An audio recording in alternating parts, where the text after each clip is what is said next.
सभागृहातील चौकार आणि षटकारांचे धनी माननीय उपमुख्यमंत्री श्री अजित पवार साहेब आपल्याशी संवाद साधतील, अभिनंदन करतील. नमस्कार. सर्व थोडेसे नेहमीचे परंपरा बाजूला ठेवून सुरुवातीलाच नाव घेतो ज्यानं आपला विश्वचषक विजेता कर्णधार रोहित शर्माजी, सूर्यकुमार यादवजी, यशस्वी जयस्वालजी, शिवम दुबेजी हे सगळे सत्कारमूर्ती. थोडा आज मान मुख्यमंत्री साहेब त्यांचा आहे म्हणून त्यांची पहिल्यांदा नावं घेतली, माफ करा. आपल्या राज्याचे प्रमुख माननीय एकनाथराव शिंदेजी, देवेंद्र फडणवीसजी, आपल्या नीलमताई गोरे, तसंच उपस्थित असणारे राहुल नार्वेकरजी, अंबादास दानवेजी, आशिष शेलारजी, सर्व विशेषतः पारस भामरेजी, अरुण कानडेजी, संजय बनसोडेजी, आपले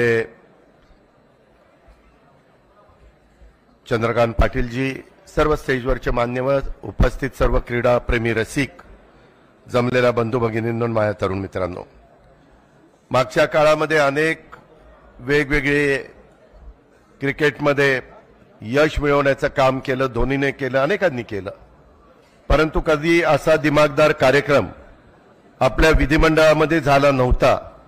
तो कार्यक्रम इथं आयोजित केल्याबद्दल मी राज्याचे प्रमुख एकनाथरावजी, तसंच राहुलजी नार्वेकरजी आणि नीलमताई ह्या तिघांचं मनापासून अभिनंदन करतो, कौतुक करतो. आज देखील बोलत असताना जी फायनल मॅच झाली त्याच्यामध्ये ज्यावेळेस 30 बॉल आणि 30 रन आणि ज्या पद्धतीचे खेळाडू साऊथ आफ्रिकेचे खेळत होते त्यावेळेस कितीतरी क्रीडा रसिकांनी मनातनं आशा सोडलेली होती. परंतु कुठंतरी असं वाटत होतं की नाही, काहीतरी चमत्कार घडेल आणि तो चमत्कार घडला. तुम्ही बघितलं, पहिल्या मॅच पासून प्रत्येक वेळेस आपण यश मिळवत गेलो. प्रत्येक खेळाडूंनी याच्यामध्ये स्वतःचा अतिशय उत्तम प्रकारचा खेळ दाखवला आणि शेवटच्या वेळेस ज्यावेळेस रोहित स्वतः चांगल्या पद्धतीनं त्या ठिकाणी सुरुवातीला खेळत होता, परंतु नंतर कॅच त्याचा गेला आणि नंतर विराट पुढे आला आणि विराटची बॅट त्या ठिकाणी तळपली. विशेषतः शिवम दुबेची तळपली, अक्षर पटेलची तळपली आणि त्याच्यातून कुठंतरी आपल्या सगळ्यांच्या होप्स वाढल्या. आणि त्याच्यानंतरच्या काळात बुमराहनी ज्या पद्धतीनं बॉलिंग केली, हार्दिक पांड्यानी ज्या पद्धतीनं बॉलिंग केली, आपण बघितलं. आपला क्रीडा रसिक हा असा इतका आगळा वेगळा आहे की काल मरीन ड्राईव्हला माझ्या तर गेल्या 30-35 वर्षामध्ये एवढी प्रचंड गर्दी मी कधी मरीन ड्राईव्हला बघितलेली नव्हते. एवढा उत्साह, तो जनसागर तिथं लोटलेला होता. मला आताही तुम्हाला सगळ्यांना वरच्यांना सांगायचंय, थोडंसं व्यवस्थित बसा. तुम्हाला चारही खेळाडू दिसतायत, काळजी करू नका, पण वरनं काही पडायच्या भानगडीमध्ये पडू नका. आपला कार्यक्रम शेवटपर्यंत दिमागदार होऊ द्या.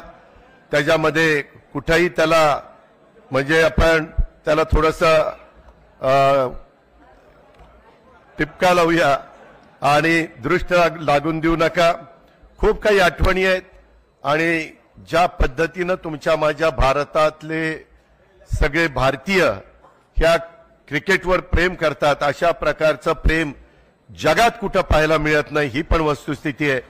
पण एका गोष्टीचं कौतुक केलं पाहिजे, ह्यावेळेसच्या सामन्यामध्ये पहिल्यांदाच अमेरिकेचा संघ खेळायला आला आणि ज्या पद्धतीनं त्यांनी खेळ केला पहिल्याच ह्याच्यात, पुढे निश्चितपणे एक चांगली टीम ती पुढे येणार आहे. अर्थात त्याच्यात आपल्याही भागातले काही खेळाडू होते, हे आपल्याला नाकारता येणार नाही.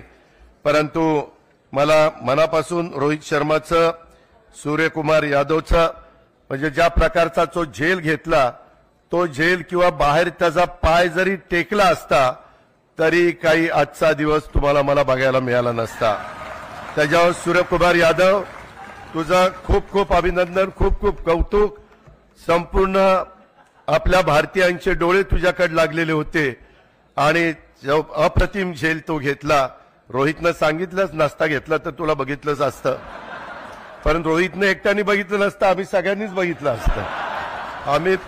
आमचे लोक फार वेडे आहेत जिंकल्यानंतर एवढा उदो करतात आणि हारल्यानंतर दगड मारायला कमी नाही करत.